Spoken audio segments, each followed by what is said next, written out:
recorded. International Education Week is a national initiative. It's a joint initiative between the U.S. Department of State and the U.S. Department of Education.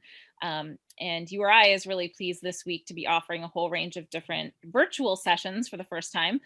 Usually these are all in person, but virtual sessions that offer opportunities to explore the various benefits of international education and exchanges, and also looking to help prepare our students for the global workforce and the global environment to come.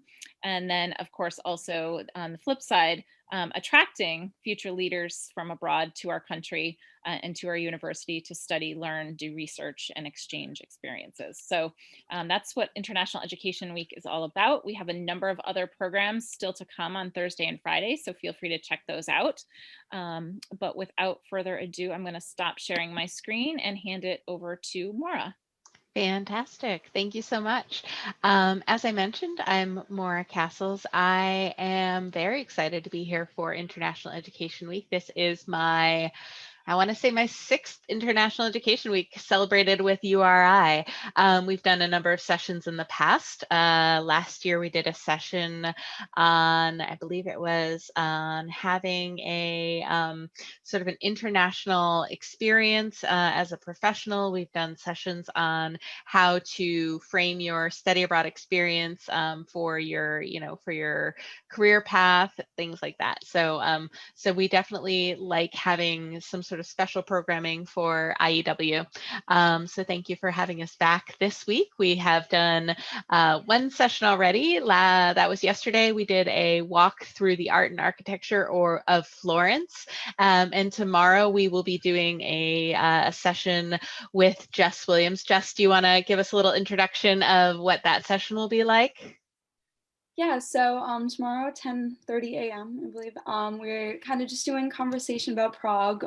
So me and a couple other fellow Prague alums will just kind of be discussing our experiences from abroad, discussing the city, answering any questions that you might have, so all of that. So yeah, definitely come if you're interested. Excellent. Great. Thank you so much. And of course, this semester we have been doing mostly virtual activities. It is very, very different than it's been in years past. I've, come to Rhode Island, URI campus. I've come to Rhode Island countless times. But this year we've done everything virtually, and I've enjoyed engaging with URI students in that manner as well. We'll be continuing to do our virtual info tables, drop-in advising sessions in the spring semester. That's going to be on Wednesdays from 4 p.m. to 6 p.m. Eastern time. It's going to be a drop-in sort of session, so really don't worry too much about if you need to come in for 5 minutes, 10 minutes. Just pop in, say hello, get some information from us, and we'll be able to help you out. With that, I am going to share my screen and walk you through a little bit of a presentation. I'm going to ask my colleague Susanna to interject if there's anything she feels like she would like to add, especially as an alum, or Jess as well. If there's anything from a student perspective that you would like to help out. Peter, with keeping in mind that you are interested in sort of coastal studies, that's something that, that I will also be keeping in mind when we are speaking. All right, so welcome to AIFS. AIFS has been around since 1964. In that amount of time, we have worked with over 1.5 million students to help facilitate their study abroad programming. Our founder founded AIFS on the idea that we need to be working hard to bring the world together, that it was important for students to have experiences that were, high quality and impactful and really made a difference for their careers and their studies and for their lives. And so with that spirit in mind, he founded AIFS Abroad, and AIFS Abroad is part of a larger family of programs, which now include global experiences, as well as some different other programs that, that AIFS offers.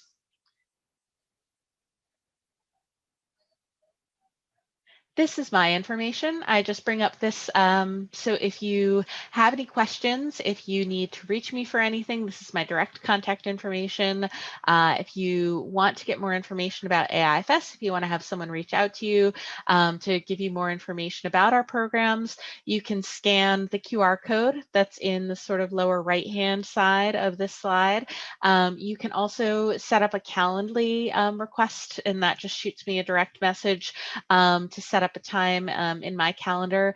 Of course, Jess is a current URI student, and she can answer any questions that you might have from a student perspective on campus. And of course, Michelle has a way in her calendar that she can also have an appointment that you can make with her as well. But you can also, of course, reach out to me by email or by phone. At this point, we give a figure about study abroad. That is to say that very few students do study abroad. Students who study abroad are in a minority, and what that does is it sets them apart. They are going to learn things in studying abroad that they might not have had an opportunity to be exposed to in their home campuses, whether that is a different area of study or a content area. And then they won't maybe have access to in their home campus. It is definitely going to be an opportunity for them to gain a different skill maybe, or even just a different perspective on things. You know, one of the areas that future employers say that they are interested in learning when they are hiring future students is that they're looking for students who have a high level of tolerance for ambiguity, for example. And studies have shown that students who have had the opportunity to study abroad have been able to gain that same skill while studying abroad. So it does show that study abroad does increase some of those skills when you are when you're overseas. So it does add some things to your professional readiness, and it does give you some good opportunities in that manner as well. Some things to consider. You can make some decisions about studying abroad based on where you want to go, what you need to do, how you want to live, and what types of experience you want to have. Those are kind of the big things to consider. Are you a big city person? Are you a small city person? Do you want to live in kind of more of a rural area?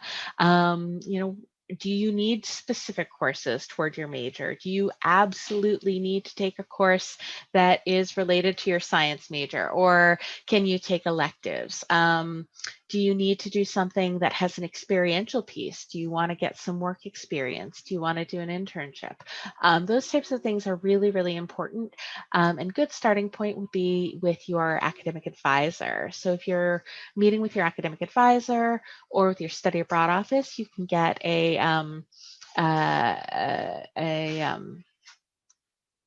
degree audit, which would be able to help you to determine what it is you still need to do in your academic program and what it is you might be able to do off campus, and then also what you need to do, what you could do on campus. Also, it's important to think about what types of activities do you do at home and what types of activities might you want to do when you're abroad. So, for example, if you're a big fan of outdoor life, if you know that you like city life, you definitely want to make sure that you're looking at locations that have the types of things and the types of lifestyle that you're interested in.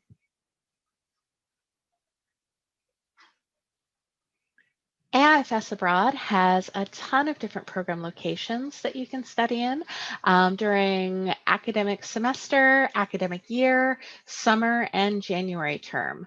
Most of our study abroad locations are available for both for all of those, all of the above. Some of them, so for example, our multi-destination travel programs are only available, for example, during the summer or the January term. So it's important to know that if you are looking for a particular program location, just to make sure that it is available during the term that you are interested in studying abroad. If you do have a really rigid academic program and you are thinking of going abroad, for example, maybe a summer program might be a good fit for you, but also keeping in mind and talking with the financial aid office and the study abroad office about the financial implications of going abroad in a short term, like a summer or a January term, rather than in a semester. So, so keeping in mind that when you do go abroad for a semester, it effectively usually tends to replace the costs of your semester on campus, and you don't have to sort of think of that as an additional cost in the same way as if you were to do a summer or a January term program in addition to your academic program at home. The study abroad office and the financial aid office can help you navigate that process as well and learn a little bit more about how your financial aid will work when you are studying abroad as well. You are very lucky though, as URI students. There is a lot of flexibility in how that is interpreted for URI. Types of programs, again, as I mentioned, semester and academic year programs. You do have the option to do a fall, a spring, a full academic year. There are a ton of different programs and courses to choose from. Safe bet is to say that while there are English language courses available in each and every one of our academic program locations, if it's a location where they speak English just as a matter of course, like London or in Australia, in Ireland, you will likely have a larger selection of courses. Those are the locations that we call our full curriculum programs. So the locations that are our full curriculum programs. Greece is another one. It's not an English speaking location, but the university we partner with in Greece is an English speaking university. It's the American College of Greece. Anywhere we have a full curriculum program, you can take a really wide range of courses. They would all be taught in English. In some other locations, for example, Russia or in Paris, you would have a selection of courses taught in English available to you, but they might be somewhat more limited. And then in some locations, for example, in Italy, you would have a wide number of courses, but they might all be in one particular sort of family of courses. And I would say Czech Republic might be in that same category. So you could take one of maybe 40 courses, but they're all going to be in sort of the liberal arts or business or, in that family. You wouldn't be able to take maybe hard science courses in those locations, but you would, for example, be able to take those types of courses in Australia or Ireland. So it is really important to know, first and foremost, if you need a particular type of course, then that takes precedence over your location preferences. If you don't really need a particular type of course, then your location preferences can take precedence over your course preference. For summer, those things become a little bit less important just because it's something, again, you're doing it in addition to your academic program. The core, the meat of your academic program is still sort of the focus that you have on what you're doing and, on campus at URI during your semesters. The summer, it might be to either get ahead, it might be to loosen up your semester programs a little bit. It might be to sort of focus a little bit more deeply into an area of study that you might not have otherwise been able to study. It might be to get some specialist knowledge in some area, and that's what sort of summer courses would be for. Those do vary from 2 to 12 weeks. The majority of them would be 2 to 3 weeks, more really actually 3 to 4 weeks, and that would be between 1 and 2 courses by and large for that period of time. You can combine programs for a longer term experience. So a 12-week program, for example, is actually just a series of 3-week programs, one right after the other that a student could take for a combination of, say, probably 9 credits would be my guess, 9 to 12 credits. The January term programs would be 2 to 3 weeks, and they would be in December or January, and you would be able to take up to 1 course. Again, those summer and January term options are the only options where you would have a multi-destination option. And again, those multi-destination options are focusing on looking at a content area, meaning you're looking at an area of study or a topic from different geographic locations. So you're traveling around to look at them from different geographic areas versus staying in one place and taking a variety of different academic programs, academic courses in that one location. AIFS Abroad does offer a variety of internships. One thing I like to underscore for internships is that there does need to be a level of flexibility in your academic programs. So before you start thinking about an internship, just make sure that you are in contact with your academic program in the United States, just to make sure that the folks at URI are aware of what you're interested in doing, and that they're supportive, that you have the credits that you need to do an internship.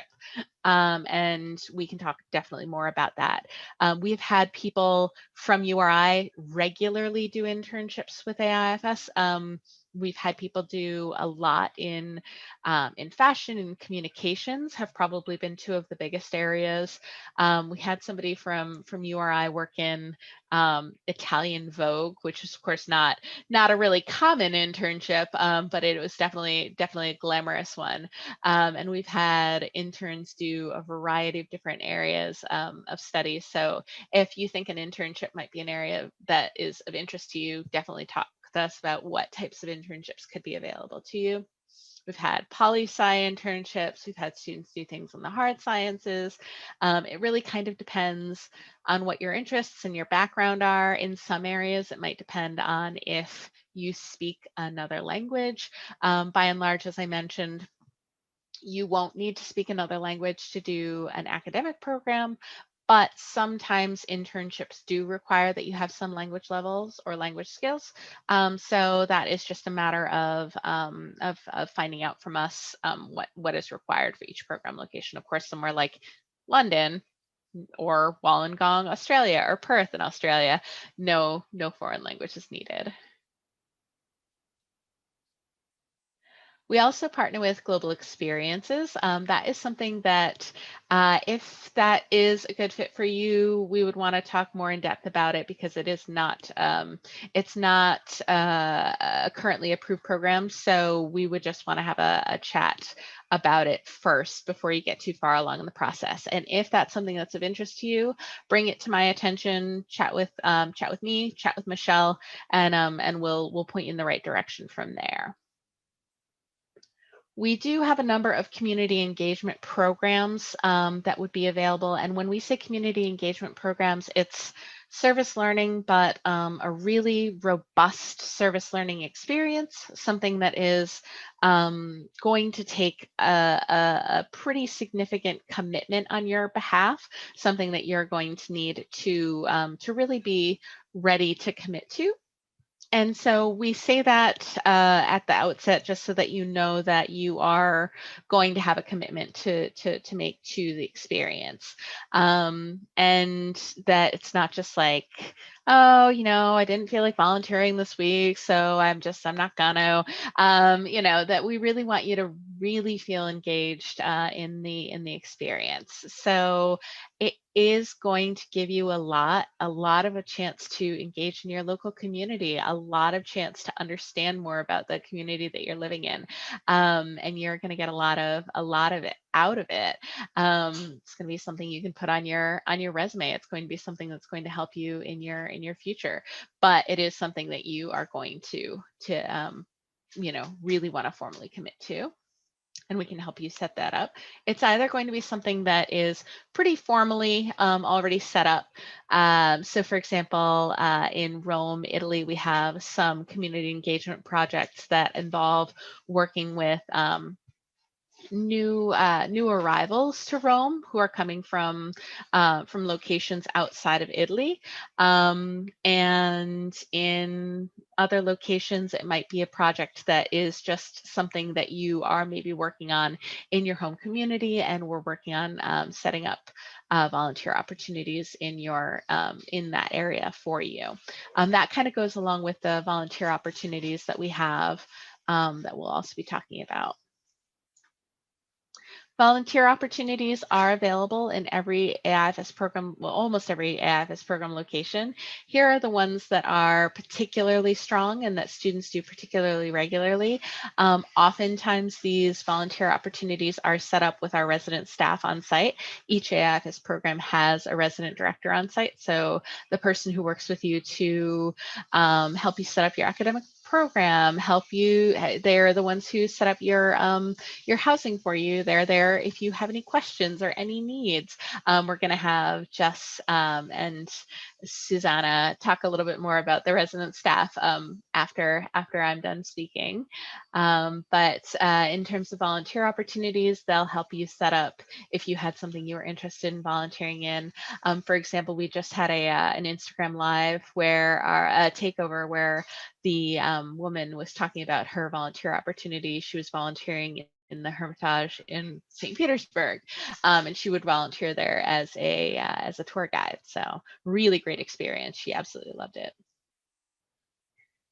And one thing we love to talk about is the fact that, you know, AIFS is really committed to accessibility. We want students to know that once they've budgeted out for an AIFS program, that is the heavy lifting when it comes to you know, finances.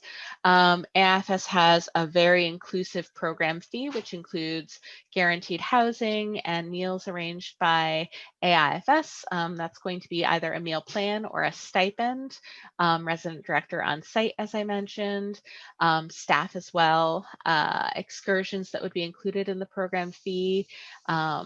Tuition, of course, is included in the program fee, cultural activities, optional flight and transportation package that can be coordinated with you. Health and travel insurance is going to be included in the program fee. So when URI says, oh, hey, you need to have health insurance, show us your insurance, your proof of insurance for studying abroad, you can just say, oh, I'm on an AIFS program, and they know what our insurance is like, and you can get that requirement waived because you're going on an AIFS program, and they know that you are already covered by our insurance. So that's all going to be covered on your AIFS program fee. And in terms of what you can study, we talked about this a little bit. Our programs are open to all majors. It isn't so much a matter of what we require as much as what you need. So of course, programs are open to all majors. In some cases, there might be a prerequisite requirement. There might be something that you might need if it's, for example, an upper level biology course, you might have needed to show that you have a lower level biology course. But we do definitely have courses at all areas. So so it's easy to show that you can, or it's generally pretty reasonable to find some courses that will fit into almost every major.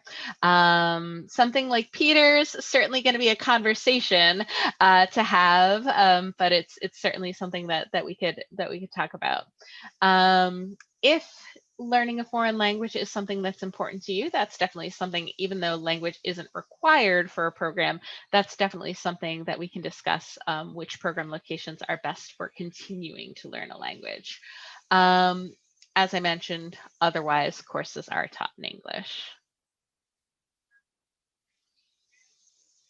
Outside of the classroom, we have a ton of things included in the program fee because that's less it's less interesting to hear me talk about it, I will ask our alumni ambassador, Jess, to talk a little bit more about what was included with her program after I'm done speaking. So Jess, if you could just make notes, I'm going to have you talk about Renata and Jenny, and I'm going to have you talk a little bit about your excursions and activities. And then similarly, every AIFS program is going to include some excursions and activities outside of the city as well. And they might be really like kind of substantial. They're going to be overnight excursions. They're going to be something that's going to introduce you to a really different facet of life than what you are experiencing in the city that you study abroad in. We really want you to get to know the culture that you are studying abroad in, but we also want you to get to know the area around the area you're choosing to study abroad in. Of course, one of the questions I get asked a lot is, can I travel on my own on the weekends? Do I have a lot of freedom? You have all the freedom that you want. We want to make sure you're staying safe. We want to make sure that you're feeling well supported. So we do have health and safety protocol to make sure that if you're going outside of the city for days, that you let us know where you're going and what you're doing, and who you're traveling with, or that you're on such and such flight, etc. But nobody is going to be checking up on you every afternoon and saying, oh, did you do your homework? Oh, are you home late? Or things like that. That's really you will have a lot of freedom. So as long as you're doing the thing that is your core reason for being, for studying abroad, which is to do your studies, we understand that you are going to be embracing a lot of the opportunities that are open to you as a student. A lot of these questions I get often. How am I going to pay for this? I've already mentioned the big things to do. Tons of resources through the Abroad 101 course that URI offers very regularly throughout the semester, as well as multiple times this week during IEW. There is going to be information on the website as well as in the financial aid office. Also information there about if your credits will transfer. We are going to work with you, and you are going to work with the Study Abroad office and your academic advisor to make sure all of your courses are pre-approved, so that as long as you get everything pre-approved appropriately and you take those courses when you're abroad, everything should transfer back as expected. It's effectively a bit of a contract that you're writing before you go abroad to make sure that everything is sort of in line when you are abroad. One of the things to keep in mind, just like there is here, there's an add drop period in most programs. So if you do need to make any changes, say you get overseas and you realize, oh, this wasn't what I was expecting, or this is exactly what I was expecting, and everyone needs to take this course, and I want to ask all my friends to join me in this class, and if anyone needs to make any changes to their courses, then that can be possible. Just make sure in those cases that you're in very, very close contact with Michelle in the Study Abroad office, because she'll be able to tell you everything that needs to get done for that. It's really important that you don't drop beneath full-time courses. We're there and we're going to be keeping an eye on it, but ultimately the responsibility is with you to make sure that you stay over full-time enrollment. It really, really will affect you and your financial aid if that doesn't happen. So just making sure that you're in close contact with us if you do make any changes to your credits. Can you travel on weekends? Yes, you absolutely can. We talked a little bit about that already. How does a homestay work? You can absolutely do a homestay, and we do have them in a lot of our program locations. I did a homestay. I can absolutely recommend this option. I couldn't recommend it highly enough. I loved it. I was already gosh, I was in my early 20s when I did a homestay, and I thought, "God, I'm a grown up. I don't know if I want to live with a family." But I had an amazing experience, and I had never lived with a young child, for example, before, and it was the best thing. It was so much fun, and I learned so much. I was studying in Germany, and so I learned so much German. And it was really one of the best ways for me to learn a lot about the local culture. So, if you're thinking that the cultural piece of studying abroad is especially important to you, that would be a really good reason to pick a homestay option. And then another question, what if I don't know anyone else attending the program? That is something that is very common. So don't worry about that too much if that's the case for you. Definitely keep in mind that that there will be many others in the same boat. We do have the London stopover for a lot of our programs, meaning if we book your flight for you, there's a stopover in London. And for that, that is one opportunity that students have to get to know one another on a small, on a small scale. But students who don't do the London stopover, if they book their own travel, they don't say they miss out on that experience. You're still going to get to know students and make friends, when you arrive on the ground. So I think that that's really a way to kind of get to know each other, whether you arrive all together or not. And then, a couple things of why studying abroad. And at this point, I'm actually going to ask my colleague Susanna to unmute herself, because I feel like I've talked your ears off, and I hope Susanna can maybe tell us what are some of the reasons that you chose to study abroad. Well, I had to study abroad. Oh, that's right. I forgot. The school that I went to with my major, I had to study abroad in order to graduate, and I'm extremely thankful for that, because I don't know if I would have on my own if I wasn't forced to, kind of in the nicest way possible. Studying abroad for me was the first time I had ever left the country, and it was the first time I'd ever traveled on my own. So it was really intimidating to begin with, but I'm so thankful I did it. But it was awesome, and I can't recommend it any more highly. It was the most influential moment really in my college career and in my life. I mean, this is what I do for a job now, so it must be. But it really helped me become really independent. I was the person in like our friend group at school that like always had to have someone with her. Like, oh, I need to go eat. Oh, someone come with me. Like, I can't go by myself. And I admit that, and that was definitely who I was. And studying abroad really pushed me out of that bubble, and it really made me be like, oh yeah, I can do this by myself. I don't need someone else with me. And it definitely, I got bit by the travel bug. I love to travel. I traveled so much while I was abroad, saw so many places that I wouldn't have otherwise seen. Just being really independent and really adaptable, it changed me in so many ways. But it really helped me with my career and where I wanted to go. I got to take a lot of courses, had a lot of different professors that I wouldn't have had access to if I was still on my campus.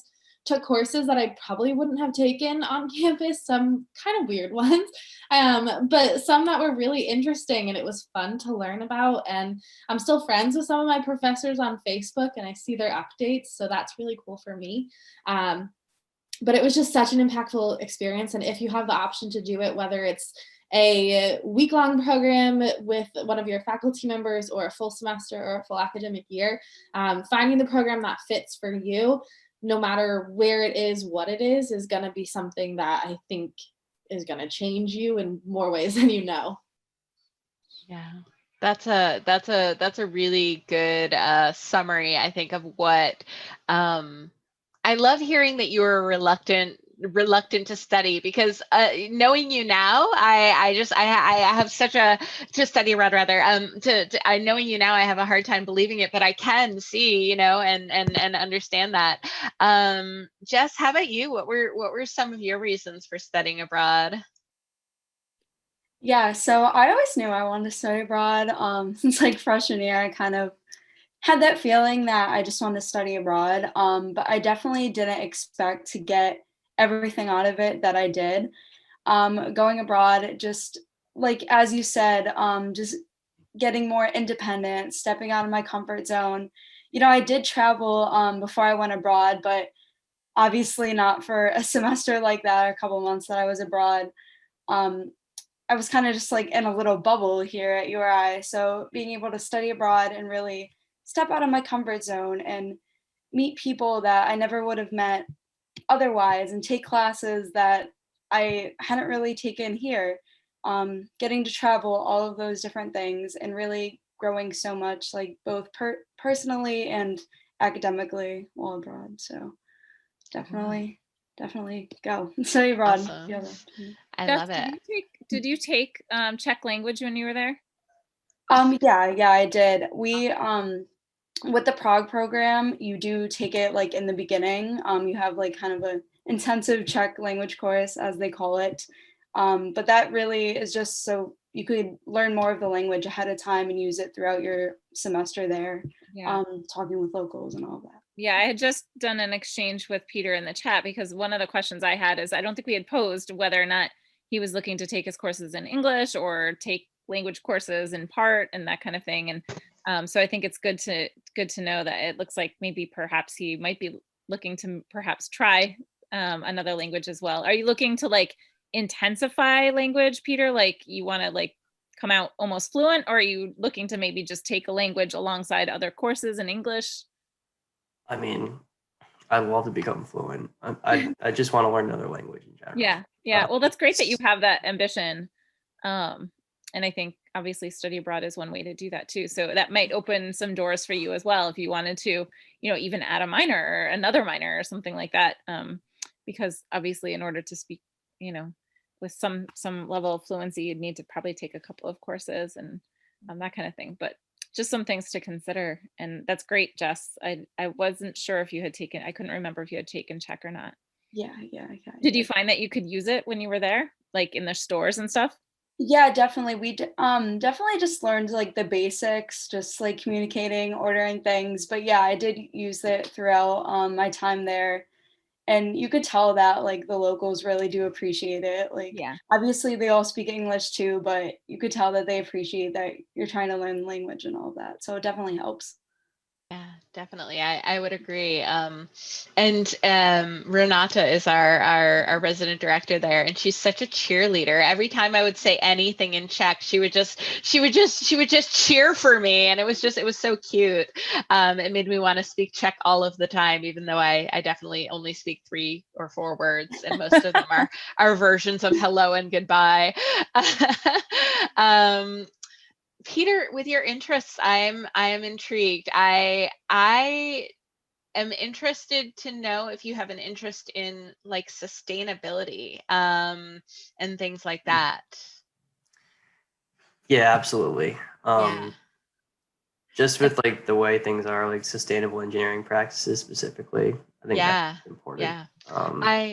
I'm really, the reason I ask is one of the programs that really keeps kind of floating to the top of my mind is San Jose, Costa Rica.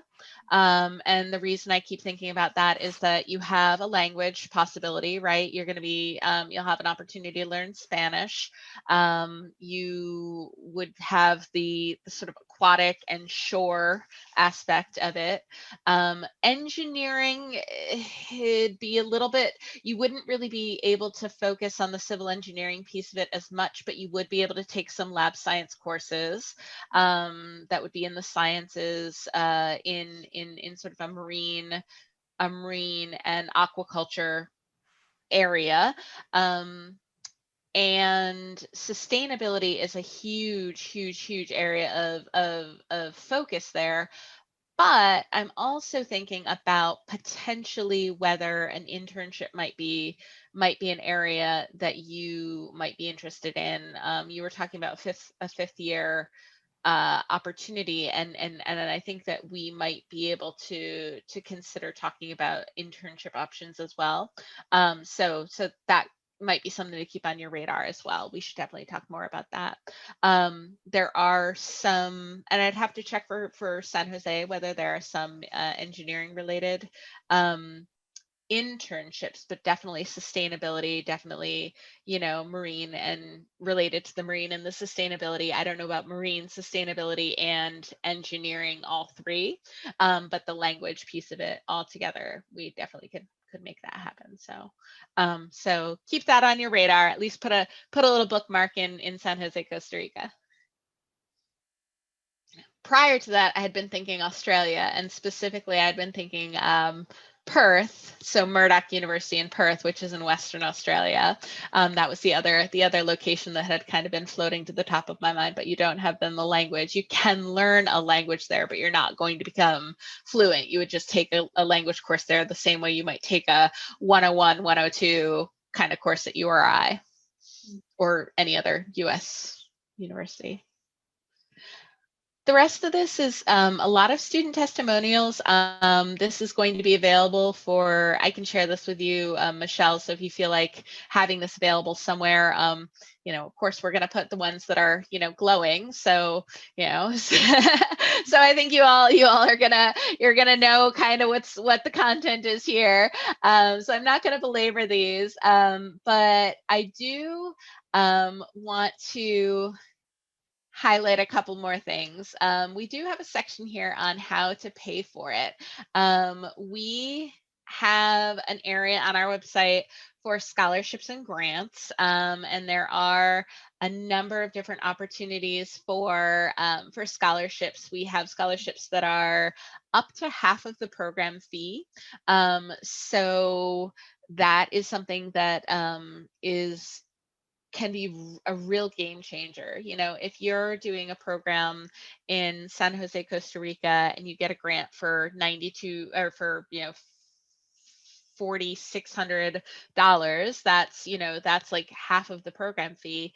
That ends up being a really, really big chunk out of that program. So definitely keep that in mind. And then we do work all of the time with URI on the financial aid piece of it. We have that. I think we'd have that down to a pretty well-oiled machine, Michelle, wouldn't you say? Like that's pretty straightforward. So Yeah, you and Tom. yeah, it's very straightforward. I mean, he could probably fill in our financial aid forms in his sleep. So just so you know, Peter, our students, if they get billed through eCampus for the AIFS program. And so for the semester that you're gone, you don't pay URI tuition or fees, with the exception of there is an off-campus study fee and an administrative fee. The two fees together come to about $1,000. They keep you enrolled as a URI student. So basically we can transfer all the credit back and put them on your transcript. You still have, I mean, it may not be if you're doing it your last semester senior year, might not matter for you, but if you're doing it your first semester or something like that, it does keep you in the system such that when it comes time to register for the next semester's classes, you're still in queue in the same, you'd still be, a priority student as a senior to be registering for classes for the following semester and all of that. So it's not like you have to unenroll at URI, enroll in AIFS, and then enroll back at URI again. You maintain your student status the whole time.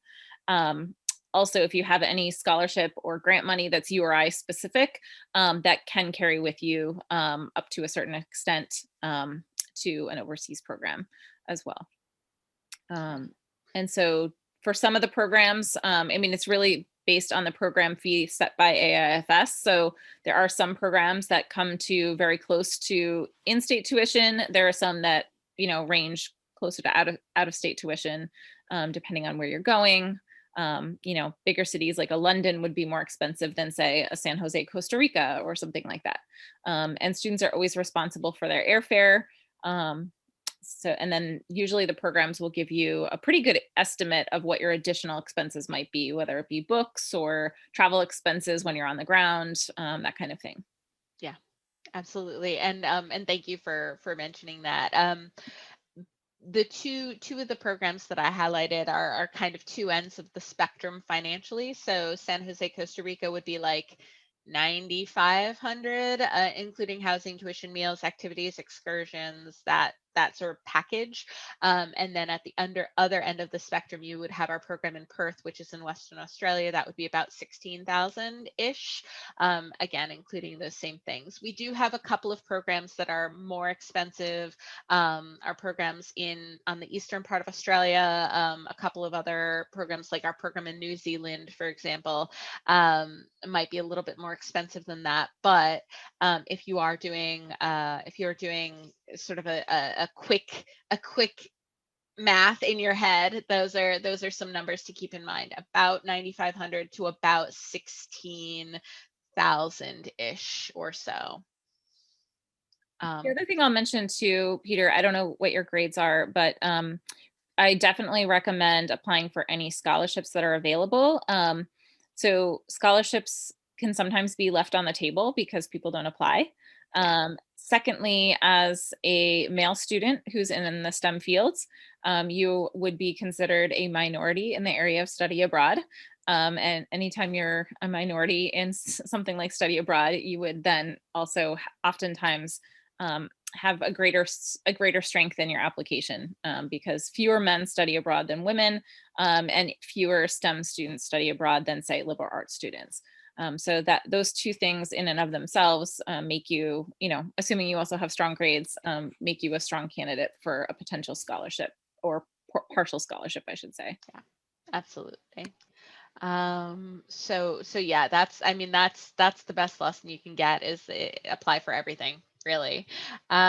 We have a couple of steps here to study abroad. We talked a little bit about it, but first step is figure out which programs you're interested in, either based on location or based on academics. Meet with the study abroad office or do an abroad 101 session. Meet with the study abroad office in whatever version they ask you to.